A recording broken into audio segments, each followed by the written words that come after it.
Hello and welcome to Enchantment of Eternity. I'm here joined by my sister Alyssa, and we're here to talk about the Falcon and Winter Soldier. I wasn't planning on doing one of these because, frankly, I'm not really that into this show. But I was talking to Alyssa through email, and we both had opinions, things to say. I was like, "Well, why don't we just do a live stream?" So we're just gonna have some coffee and talk. No big deal. Let's just quickly go over.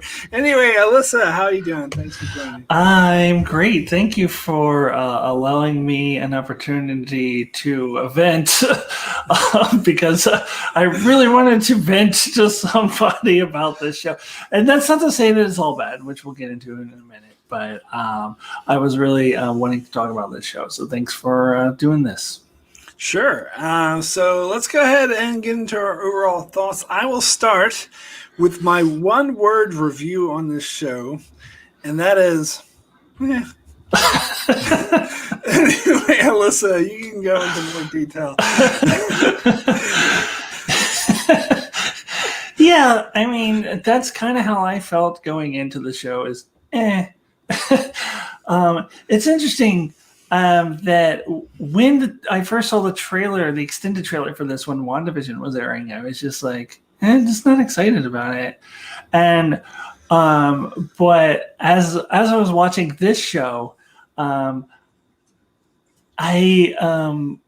twice trailers came on that I was more excited about, than the show that I was watching. Like the Loki trailer, when that came on, I was like, "Oh my god, the Loki preview! Winter Soldier, yeah, whatever, it's fine." But the preview for Loki, and actually, surprisingly, the Shang-Chi trailer was way better than the. I'm not even into kung fu movies. I wasn't really particularly looking forward to the Shang-Chi trailer, or the Shang-Chi movie itself.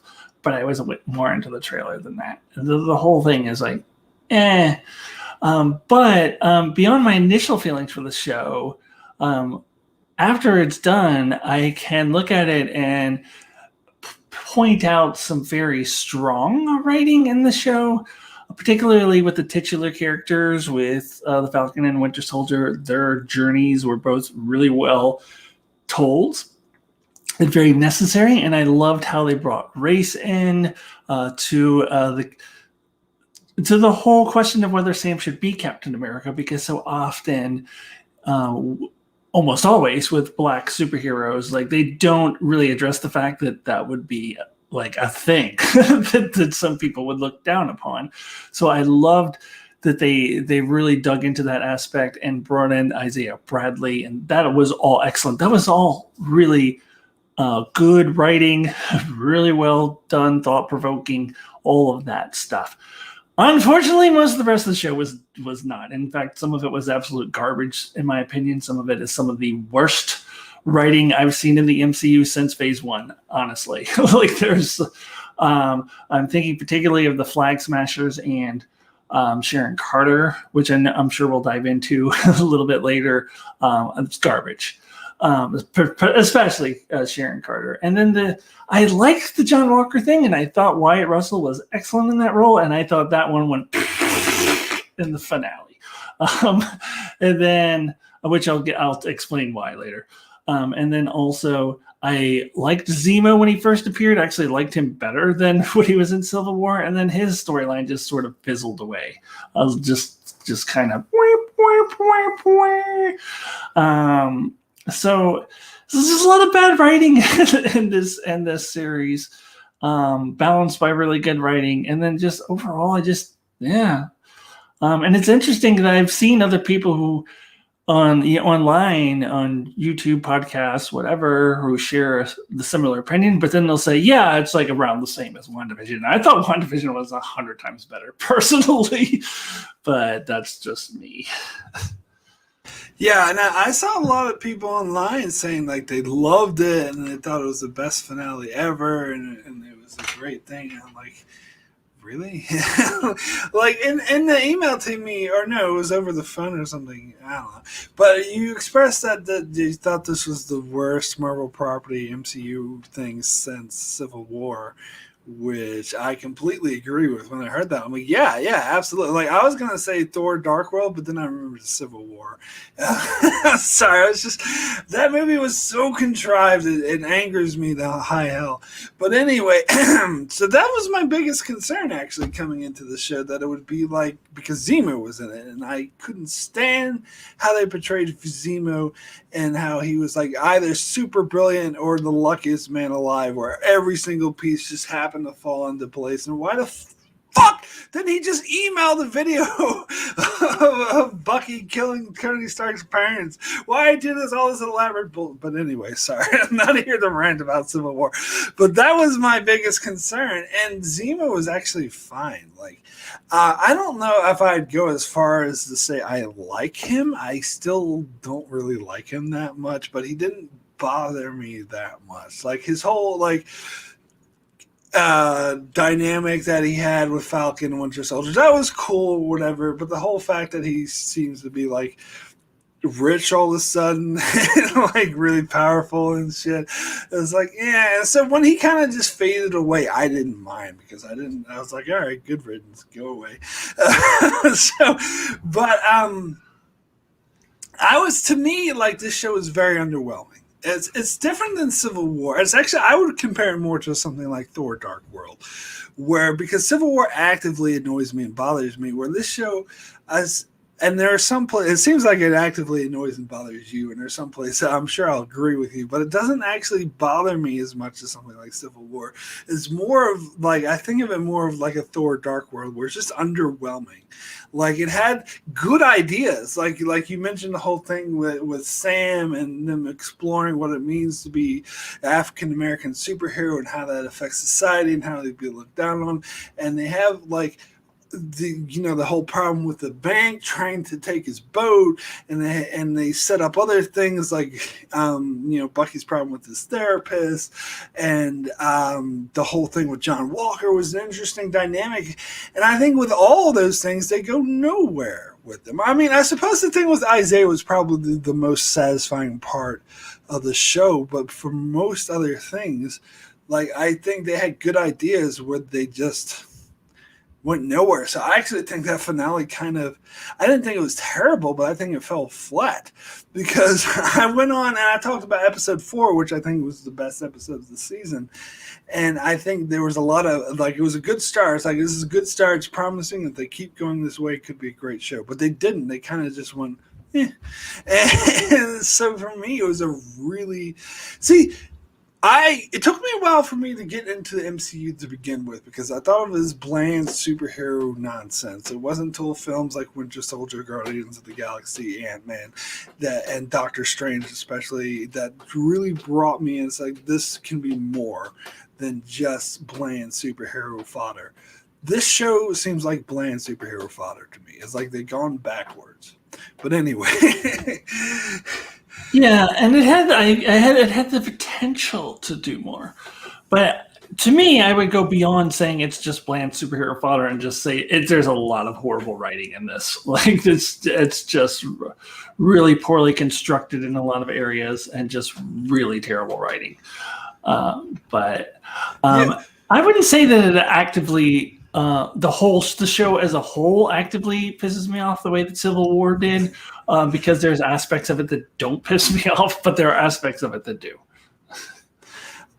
So you mentioned several of the characters and plots that bothered you. Which one bothered you the most? Which one would you? Sharon Carter by far. That was, I call it the Sharon Carter fiasco, disaster.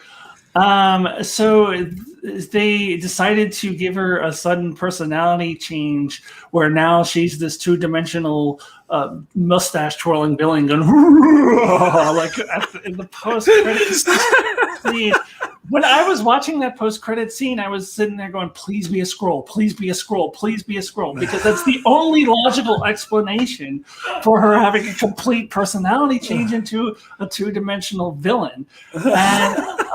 And there are still people who think, they might reveal she's a Skrull later. Nope, too late. You had to reveal it. I thought the whole point of that post-credit scene was to reveal she's a Skrull. Otherwise, why is she the post-credit scene? Like, yes, we know she's evil. Like, why is that a post-credit scene? Both the post-credit scenes were very underwhelming, actually, but we'll get to the other one when we get to John Walker. There was another one? I must have missed it. Episode 5 one.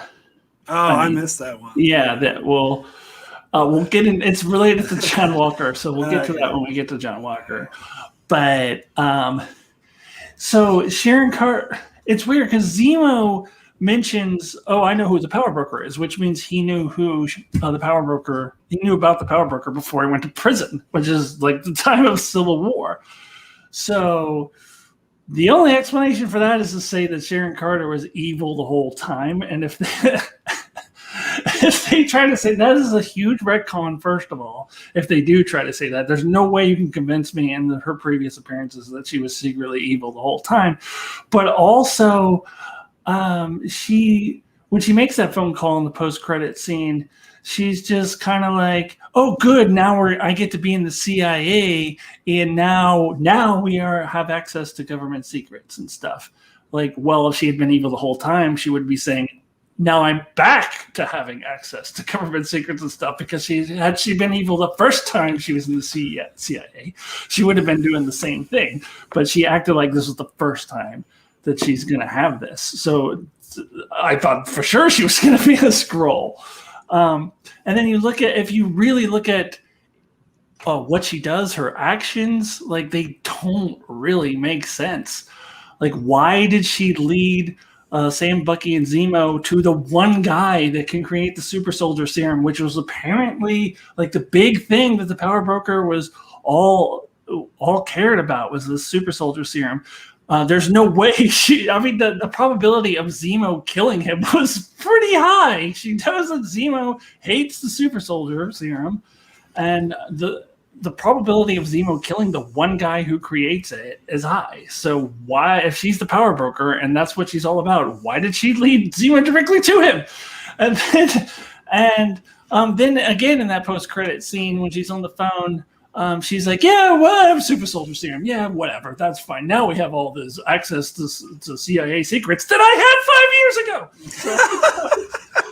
What about super soldier serum? Yeah, who cares? That's what the power broker was supposedly all about.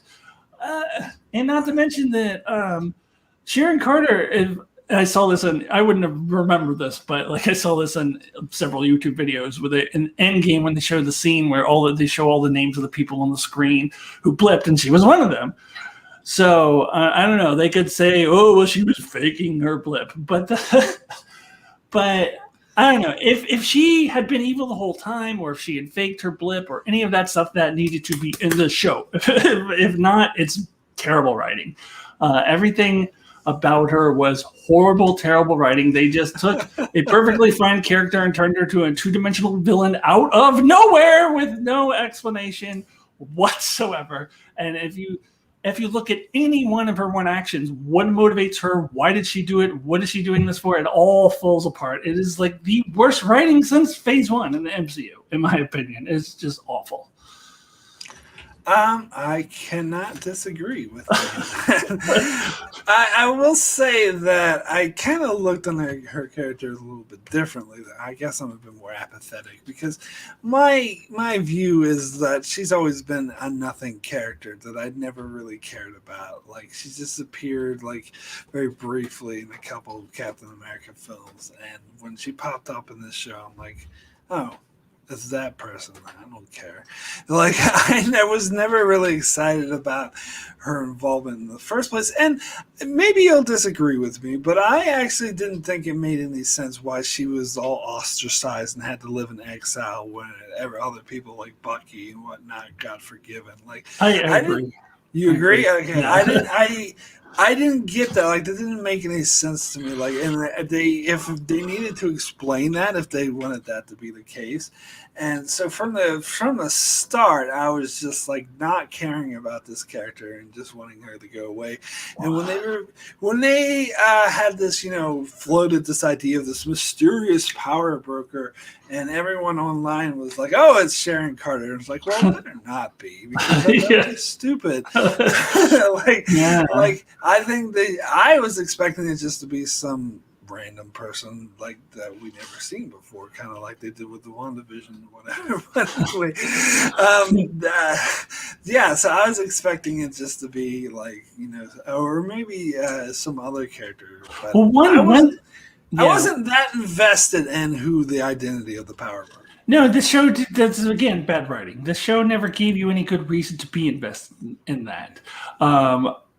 The only reason to be invested in it is if you watch a bunch of YouTube channels where they're all pumping it up and like, oh, who's the mystery of the Power Broker? But the show itself gave you no reason to be invested in the mystery of the Power Broker. Who cares? And to your point of Sharon Carter being ostracized, like she used that as her excuse for like being pissed off at Captain America and Avengers because Captain America just kind of forgot. Steve Rogers just kind of forgot about her. But if she blipped, then of course he's going to forget about her. But I guess if you go back before that, the 2 years between Civil War and Infinity Wars, I guess like Captain America didn't. I mean, that's just not enough reason to turn to a life of crime and to turn into a two-dimensional mustache-twirling villain. That's not enough motivation for that. And you're right. I didn't really care about this character either. And I think this is the MCU's way of trying to force feed this character on us and make her relevant by making her into a villain. But I care about her even less now than I did before because of the horrible writing. So they were unsuccessful. Like they're trying to make me care about this character by making her evil all of a sudden, and I still don't care about her. I remember I did a discussion with Josh from Geek Satters, although he doesn't do YouTube anymore. But remember back in the day, I did a discussion with him about comic book movies, and I kept complaining, "Oh, this is too comic booky," and eventually it's like, why does Mark keep complaining about comic book movies being too much like comic books? But here's the thing, like that's the reason why I like the MCU, because it went beyond being simple comic book movies. Because I think a simple comic book movies like the ones in the 2000s, like Daredevil and some of the X-Men sequels that are just like, and Green Lantern, shit like that. It's just plain silly, goofy comic book movies that just repeat the same tropes over and over again. And that's what I thought the MCU was at first, which is why I didn't like it at first. Yeah. It went beyond that. But doing this whole Sharon Carter thing, that is exactly a cheesy comic book trope that belongs in a flat, two-dimensional, generic comic book movie. Yeah. And even like I recently went back and did a full rewatch of all of the Spider-Man films, and the Sam Raimi films, Spider-Man films, are put up on a pedestal like this great thing, but they are like the epitome of the typical cheesy comic book movies. I never liked them. I always still rail against them. Spider-Man 3 was definitely the worst, but the first two were just like, okay, if you accept that is just a rehash of the Superman films. Like to me, like I was crazy, like because I really loved the Superman films as a kid and watched them a million times. Watching the original Tobey Maguire Spider-Man again, I was like, they're taking some of the story beats from the first Superman film, and then the second one takes story beats from the second Superman film, and the third one takes story because they're both. I didn't even notice. Yeah, because they're both like classic, typical comic book tropey movies. And yeah, I agree. That's the MCU was going beyond that, and that's why we love the MCU. So when they do things like that, they go backwards. It sucks.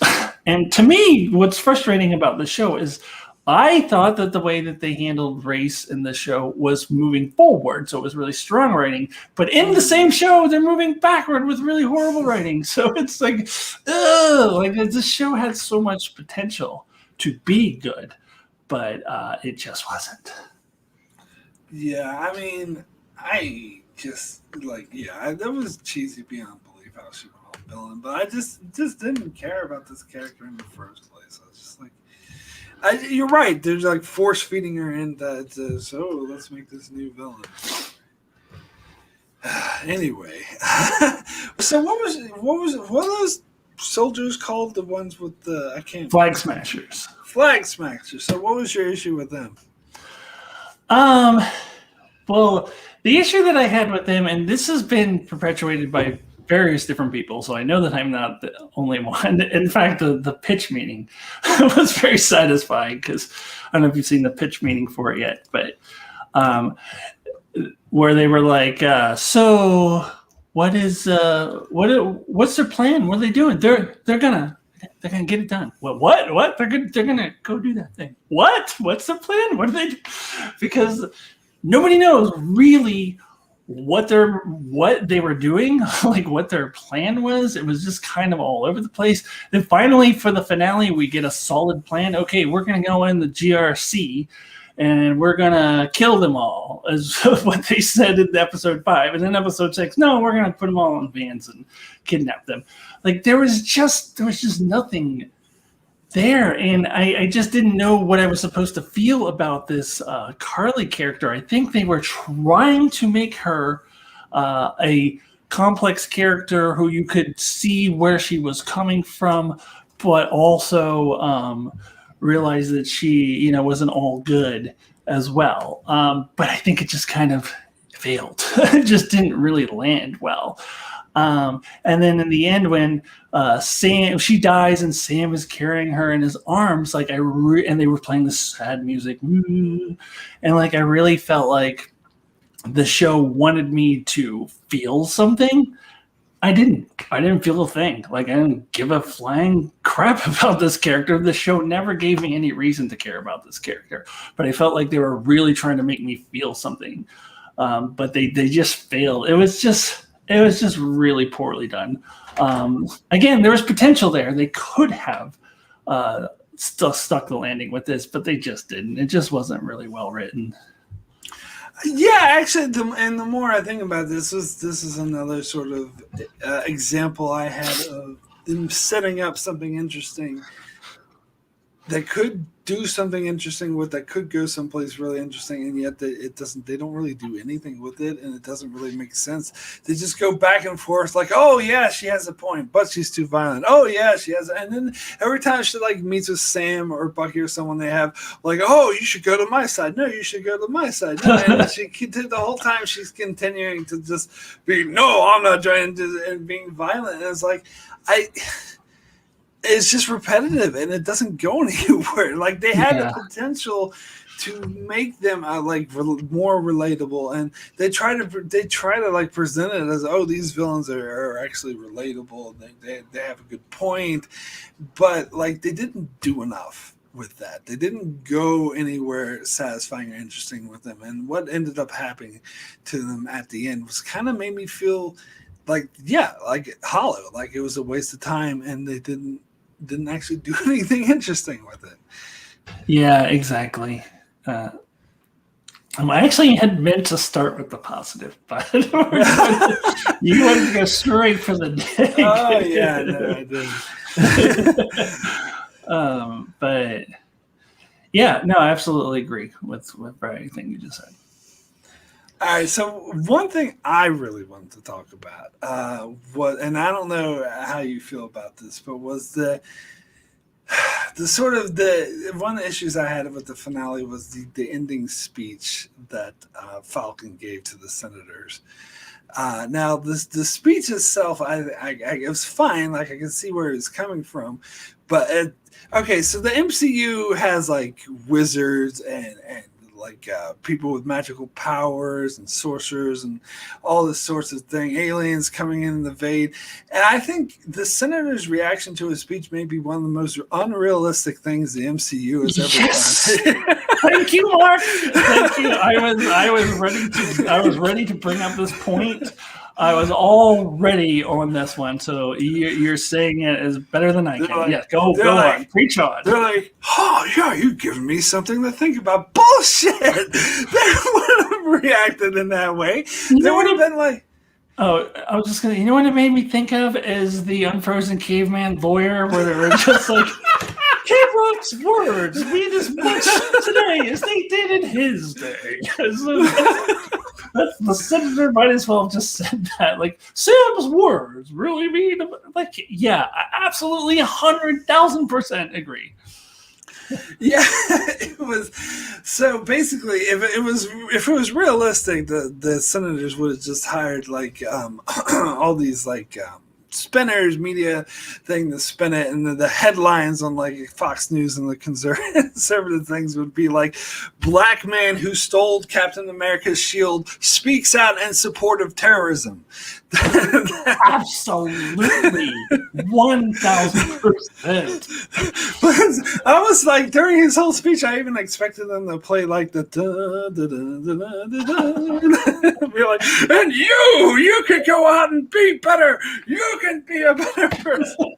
And everyone's like tearing up and like, yeah. Well, that's the other thing that really bugged me about the speech, aside from that, is that it used the trope that I call the naked gun trope, which they also did this in the finale of Star Trek Picard, which I also did not like. Oh, right. Where, like, all of a sudden, out of nowhere, like, it's broadcast all over the world, and you see all these different like that dude, I forget his name, who's supposedly going to be the new Falcon. I forget what his name was. Oh, really? But yeah, Sam left his wings with him. Whatever. I forget his name. What dude is that? He was like his sidekick in the first episode before Bucky was in it. Oh, that dude.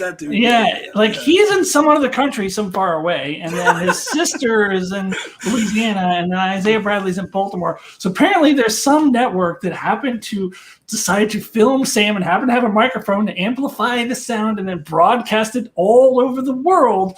And I expected, whenever a scene like this, and I said this for Picard as well, whenever I see a scene like this, I expect those people watching it to start going, like what happened in Naked Gun, because it is so hokey. That trope is so hokey. Like, it works for Naked Gun because Naked Gun is intentionally silly. But when you do that in something that's supposed to be taken seriously, I just could not take it seriously. And then we had the reaction from the senator. I was like, this is the cheesiest thing I've ever seen.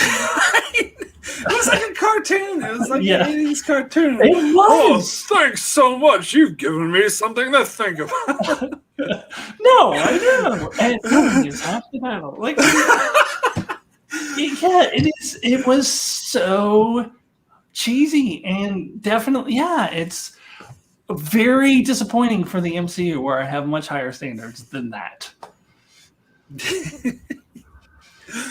Yeah, absolutely. That was probably my biggest complaint about the show. Really, yeah. Go ahead.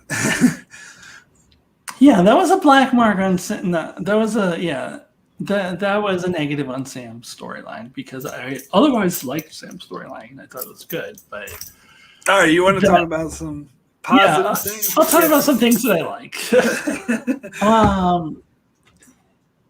I think, part of me was just like, when Steve Rogers gave him the shield, it's like, okay, you're Captain America. All right, so like, why are we doing a whole show about him becoming Captain America? Because that happened at the end of Endgame.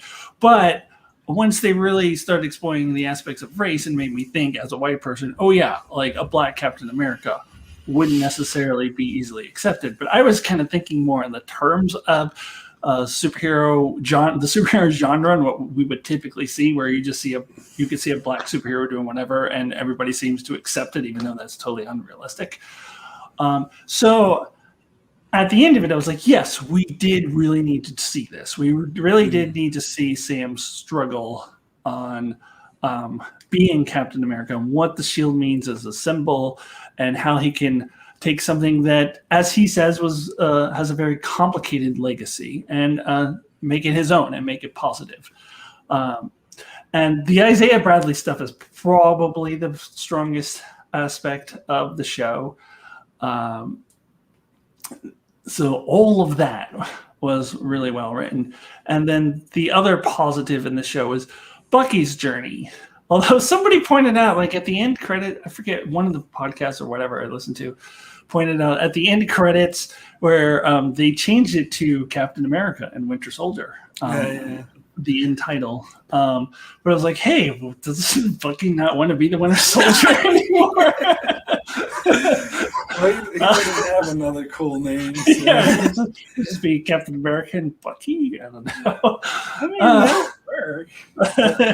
But anyway, I want to talk a bit about Sam. Okay, I'll get into Bucky later. Okay, yeah. Yeah. So I totally agree that I think like because when like Endgame happened, I kind of expected him to like next time he shows up, he's full on Captain America, and I actually think it's much better they didn't do that. That they actually earned it. I mean, it is. I wouldn't say. I'm trying to find the right word. It's not cliche or trope. Sounds a bit negative. It's a tried and true storytelling narrative device. Let me put it that way, where you had the reluctant hero of that at first sort of rejects the call of being the hero and has to sort of come around to being that way. And I actually thought that was a very effective way to do it. And I like how he's and that was a point of tension between him and Bucky, that the whole him giving up the shield, not wanting it, and Bucky was trying to push him to do it, but it was a bit more complicated than that. And eventually he got to it through another device. And I agree. I think that was definitely a positive of the show, and that was very well earned. But one thing that I didn't really care for that much with Sam's storyline, and it's not that I hated it or thought it was bad or bad writing or anything like that. I just thought it was kind of boring and didn't go anywhere, was the storyline with his sister in their house or the boat trying to be repossessed or something. Like they kept bringing it up as relevance where he could identify with Carly, but if that's all that was there for, like I don't know, I think they could have went somewhere more meaningful and powerful with it. And like all the scenes where they're like all the whole neighborhood's getting together and fixing a boat and they're drinking and Bucky's helping out, like to me that was kind of boring and a waste of time. I've seen several people, more than one person, say, "Oh, I could just watch a whole hour of Bucky and Sam hanging out at the boat." I'm like, "No, I couldn't." What are you talking about?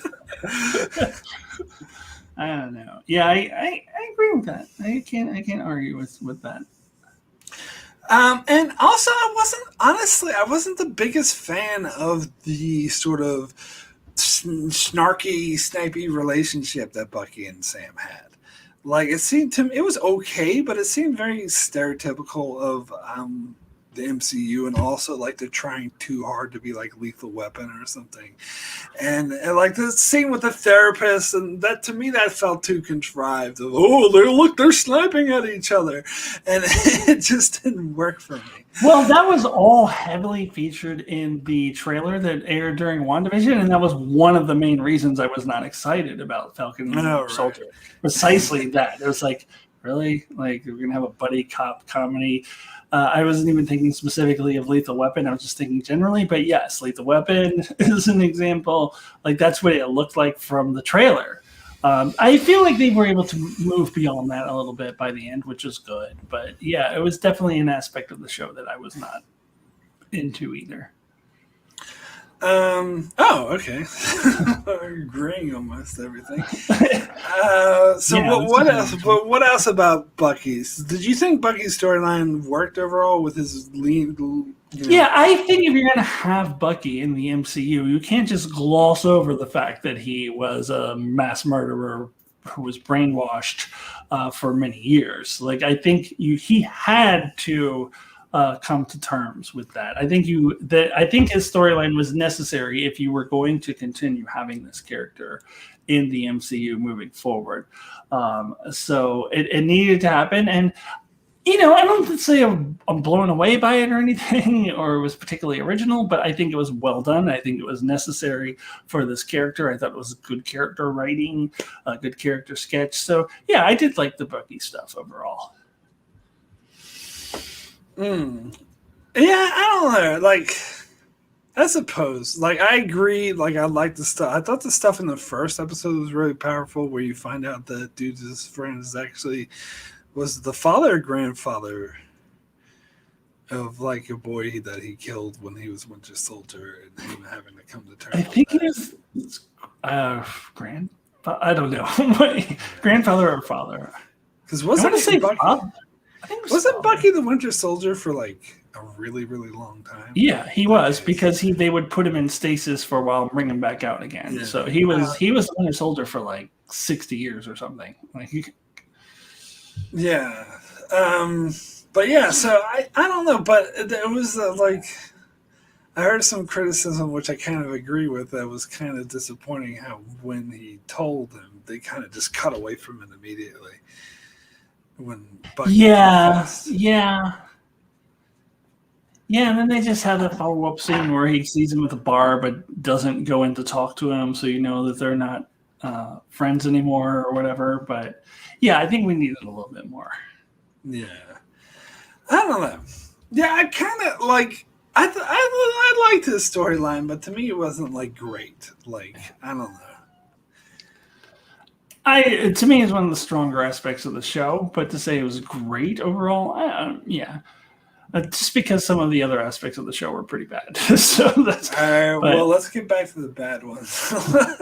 let's talk about John Walker. To me, yeah, I just think they did a terrible job with this character because they were made him relatable sometimes, but then they made him like an annoying idiot asshole who was just too obviously a villain, and then he started twirling his mustache, and all of a sudden he's like, "I'm gonna save the people and be good again," and like, yeah. It's like, what? Pick a direction and go with it. Like, what the fuck are you doing with this? I don't even know what the point of that character was. Well, I thought it was a little more linear than that until the finale, the way that I saw it. Like, they tried to make him relatable, and then they progressively turned him more into an asshole, and then he just went off the deep end in episode 5. That's the way we're at the end of episode 4 when he kills the dude with the shield. Yeah. And then episode 5, he's really gone off the deep end. So that up to that point, I was okay with it because they started off trying to make him relatable, and then he went on a journey to being off the deep end. And then the post-credit scene that you say you didn't see in episode 5 was him like with a mask on and like a flamethrower thing going. He's making a shield. He's making his own Captain America shield. You didn't see that? Oh, you're muted. But no, I didn't see that. Yeah, that was the post-credit scene of him making his own Captain America shield, which was destroyed in like 2 minutes. And the next time, like they make this big like post-credit scene, and that shield was destroyed in 2 minutes. And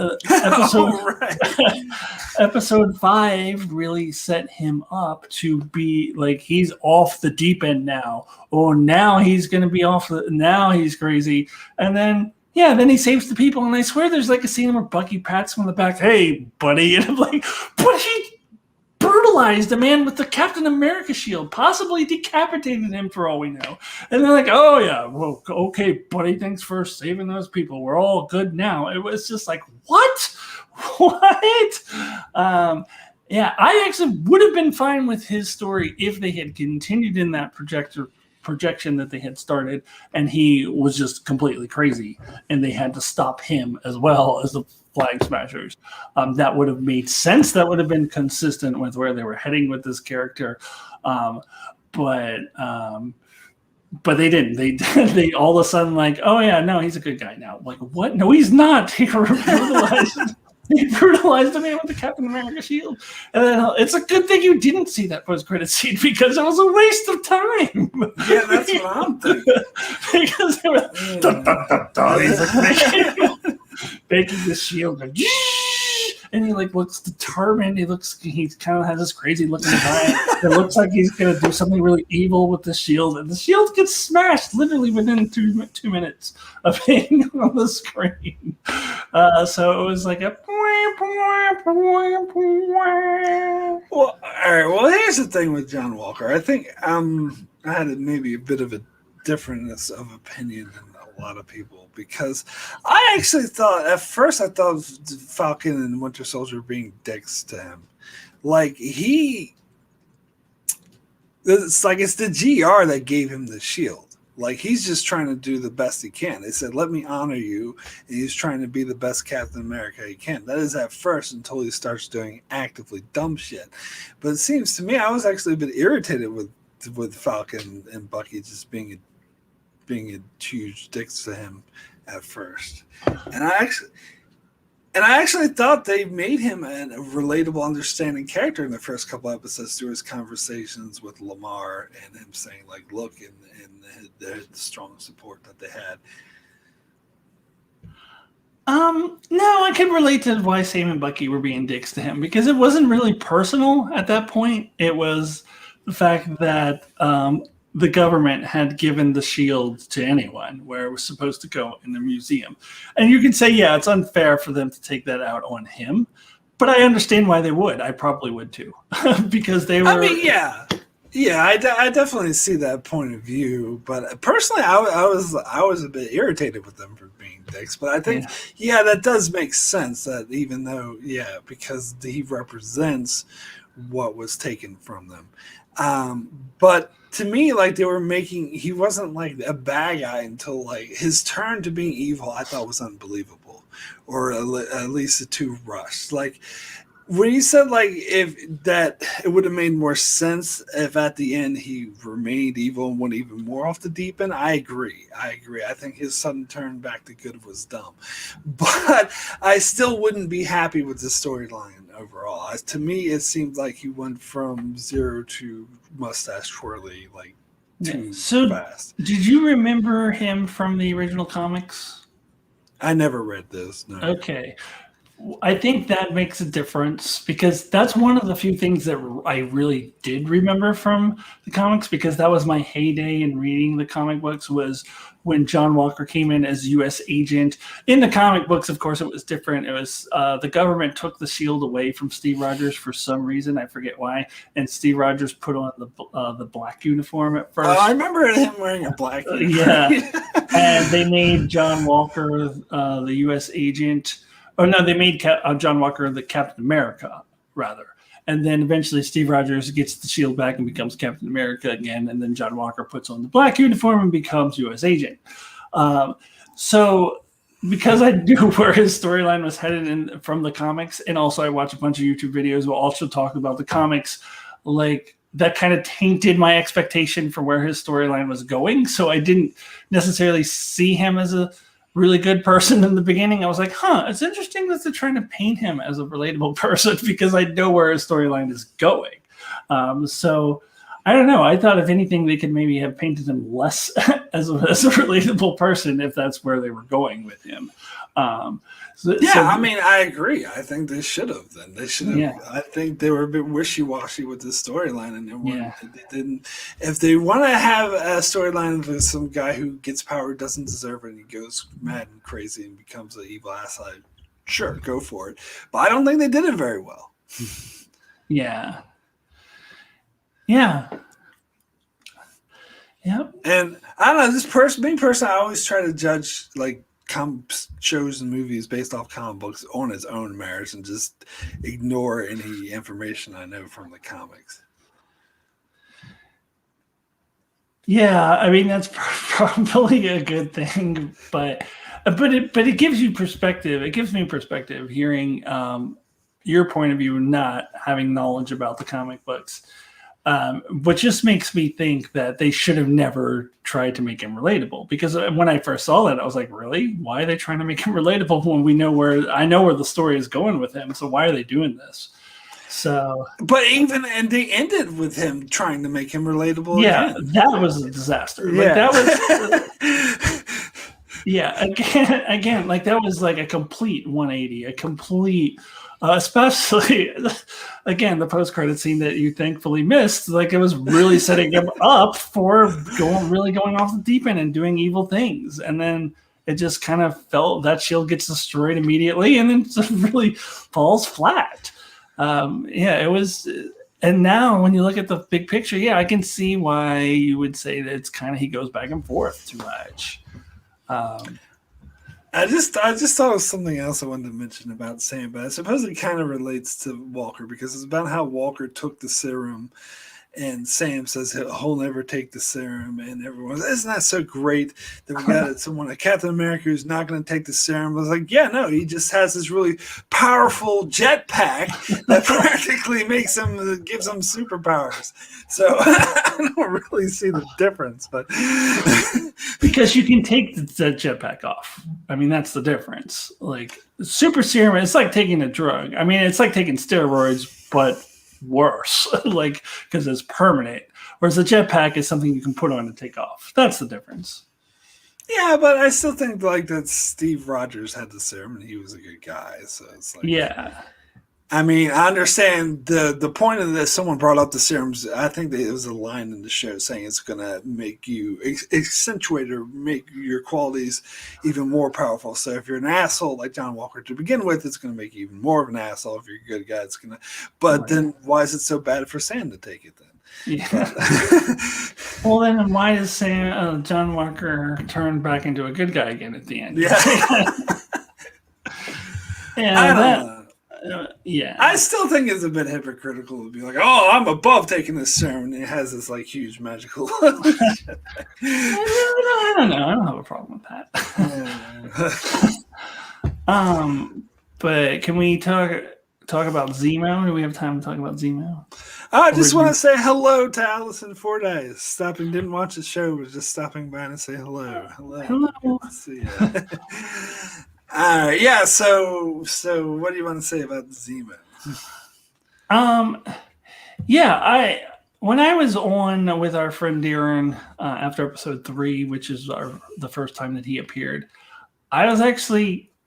I said they flat out retconned his character. They made him rich all of a sudden, and which is more actually true apparently to his comic book character. But I was like, I'm okay with this retcon because I didn't like the character in Civil War. So I'm fine. I'm interested to see where they take this character. And I kind of actually liked him as the Joe Pesci role in that, using the lethal weapon metaphor, because just the lethal weapon duo themselves just was not doing it for me. And putting Zemo in there, there were some good lines. I like Zemo in the mix. But then, why am I blanking on the name? The Dorla Mirage, the Wakandans, the Dorla Mirage. Oh yeah, I can't remember them either. They come in to take Zemo away, and then they get distracted by fighting John Walker, and then he slips away. Oh, he's escaped him. What's he going to do now? He's going to be captured by them in the very next scene that he appears in.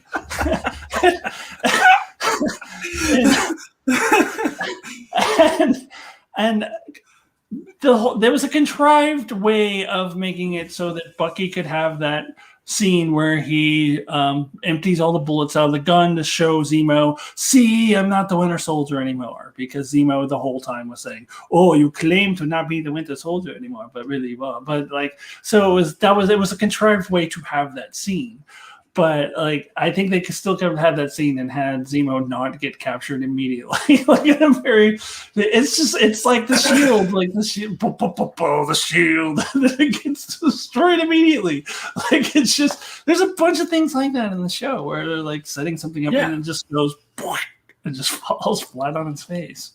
Yeah, I totally agree. I don't know. He definitely wasn't as bad as he was in Civil War.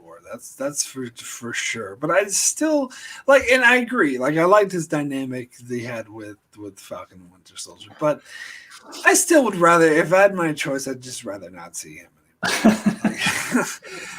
I don't know. And everyone made a big deal about him dancing or some shit. And I just didn't.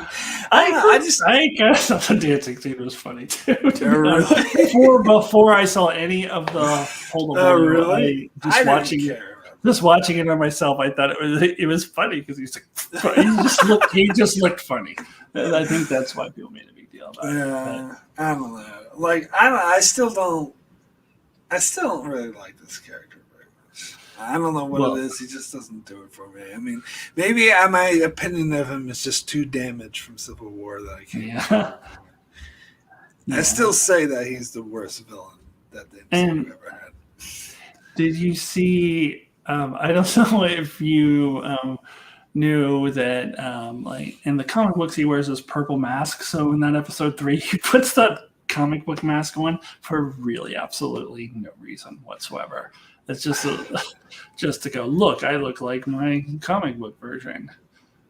That's something they did a lot in the Marvel Netflix shows.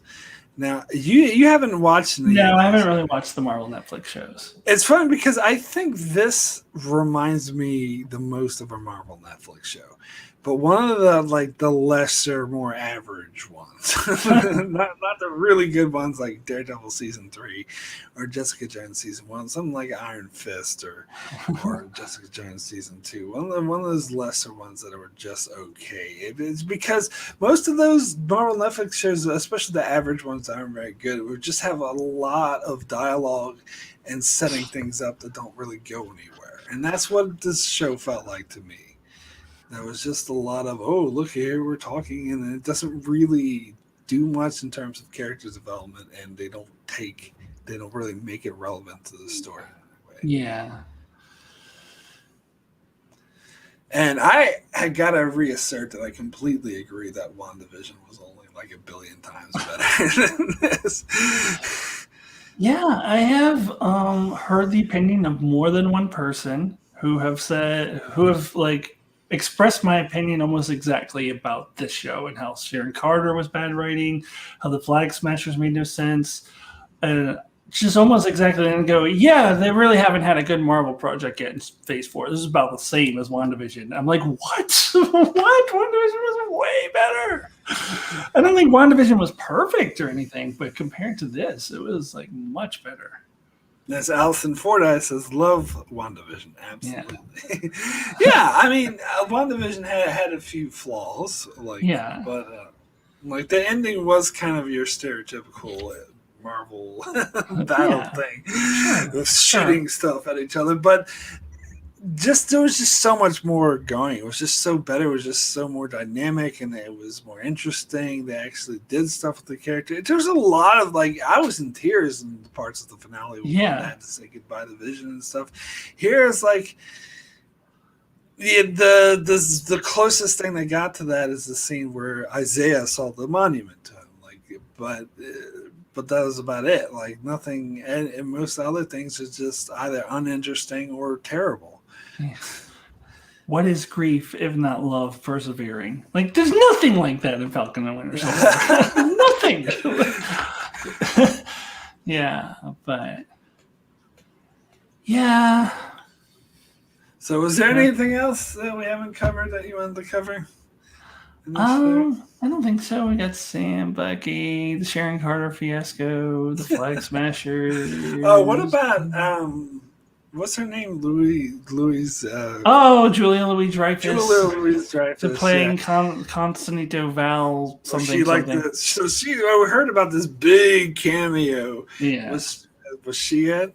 Yeah, well, it was presented as not a big cameo as far as a big Marvel cameo, but a big cameo as an actor that we would know that we would not expect to see in the MCU. So yeah, that was her. Yeah, my reaction to that is meh. I don't understand what. See, I feel like there needed to be more about what her deal is in this show. I feel like they keep leaving us for future projects, and the whole Sharon Carter thing, they're definitely leaving that for a future project. But when's that going to be? All the next projects that we know about, we got Loki that's going to be into time travel. We've got Spider-Man and Doctor Strange are going to be the multiverse. I don't see how it's going to fit into Shang-Chi or maybe Hawkeye. I don't know. So it's going to be a couple of years before they follow up.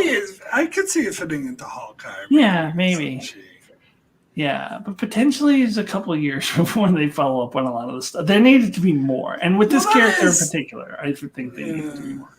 Apparently... go ahead.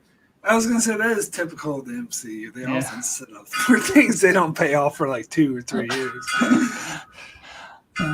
Well, apparently, no, but I think they needed more in this, and not there wasn't enough to leave us for 2 or 3 years. No, absolutely, totally agree. And apparently, what I read is that she's going to be in Black Widow. That her first appearance was actually supposed to be Black Widow. Oh, really? Because Okay. Black Widow got pushed back, this ended up being her first appearance. Which Black Widow is taking place in the past, so it'd be interesting to see. Maybe they do a better job of setting her up. Yeah. This was meant to just remind you that she exists. But you actually got to see her first. Yeah. Possibly. So, Alison Fordyce asked, did you hear about the cut virus storyline?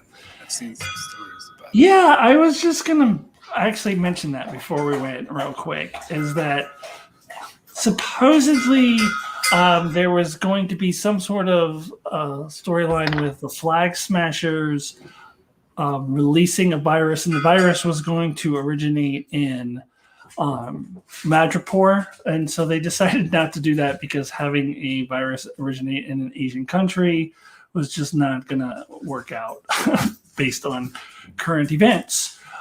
And like there's all kinds of clues to this. There's like the vaccines that they had in the beginning in the first episode that kind of disappear. We don't really hear anything about vaccines ever again. Actually, it reminded me of Lost, how Lost has this virus storyline that they just dropped after the first 2 seasons.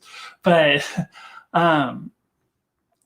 and apparently But in that case, there wasn't like a global pandemic excuse. Yeah. They just dropped it because they're lazy.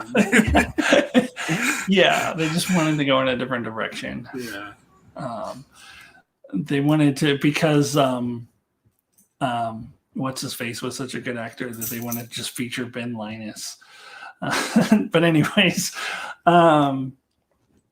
where was I? So there was a global, so there was supposed to be a global pandemic, and also like the actress who played that, the lady who died, who was supposed to be, who we see Carly crying over, and it was supposed to be a bigger deal. Is apparently the actress who plays her is like a fairly well-known actress, and it's weird that she just didn't have any lines and just dies. So like the theory is that she was supposed to have a bigger role and she dies of the virus.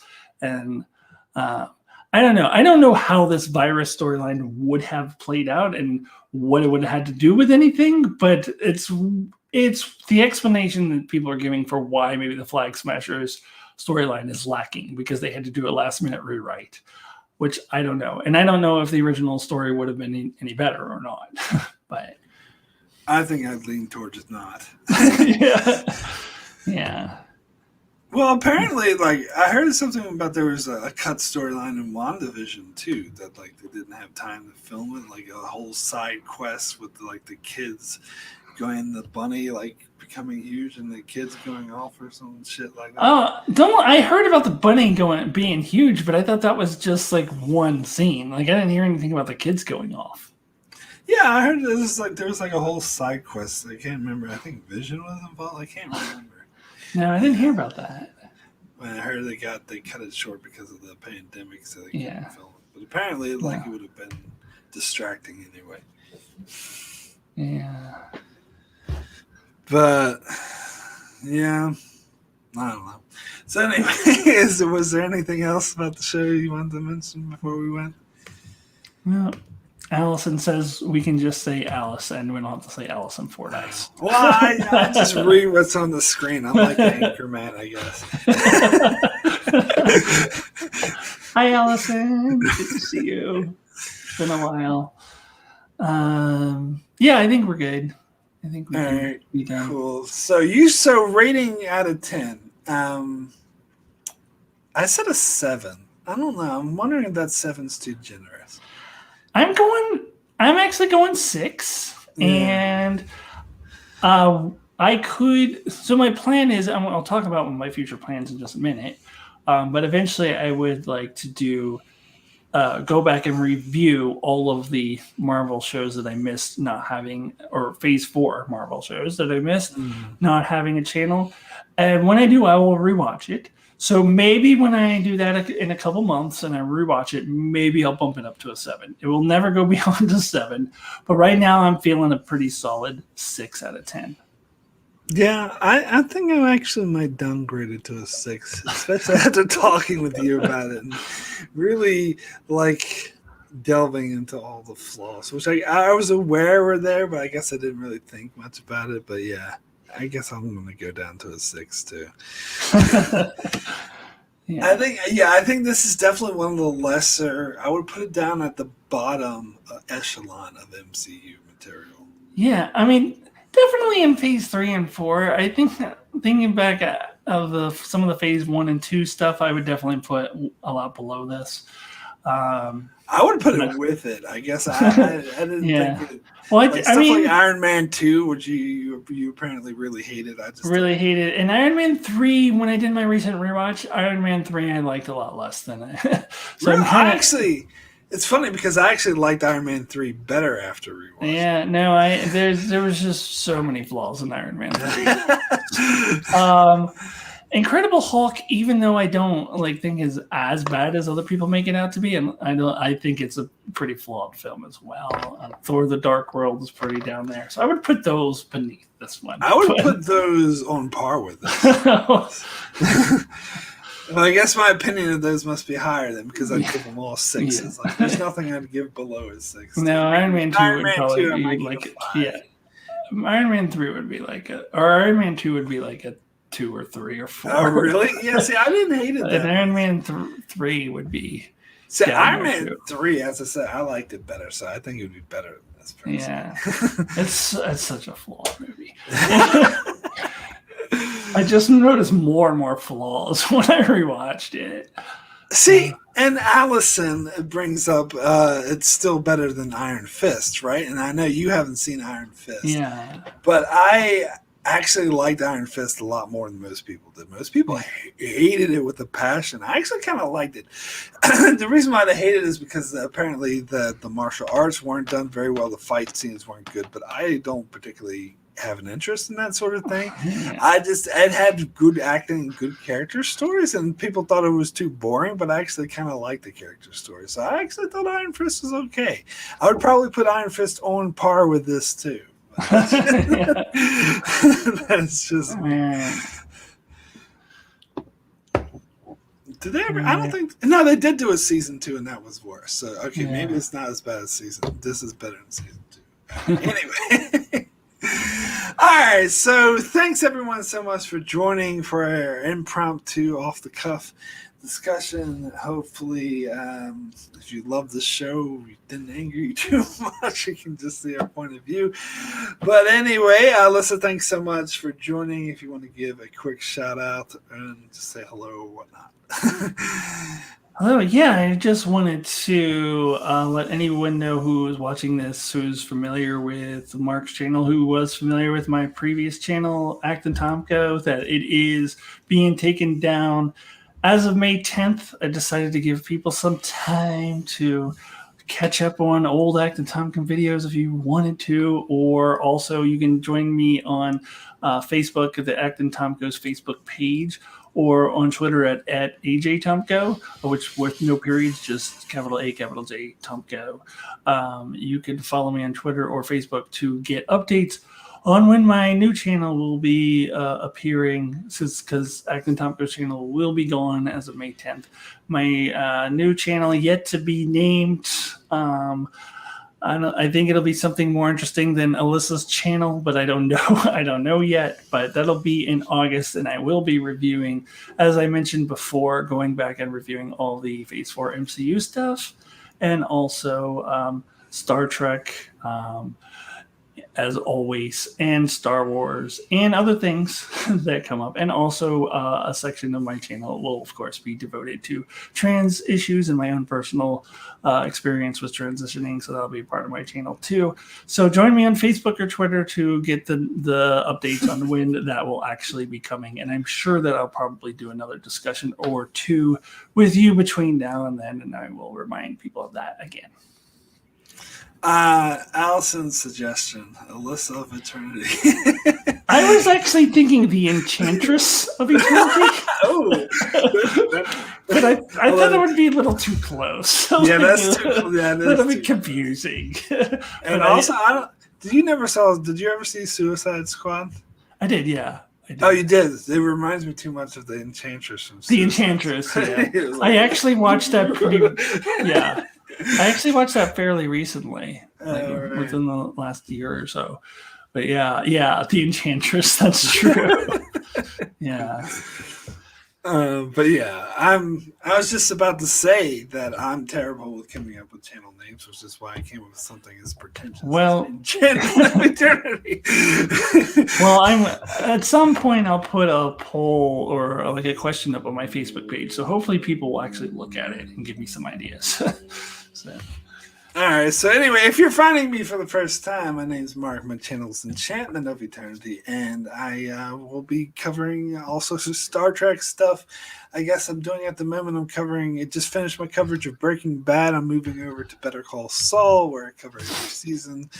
And also doing the same thing for The Outer Limits in the midst of doing that. And for May the 4th, I just recorded my review for The Empire Strikes Back. I'm making this an annual tradition. I'm going to review every Star Wars movie every year on May the 4th. So keep an eye out for that. And yeah, more Marvel stuff, I'm sure, when that comes out too.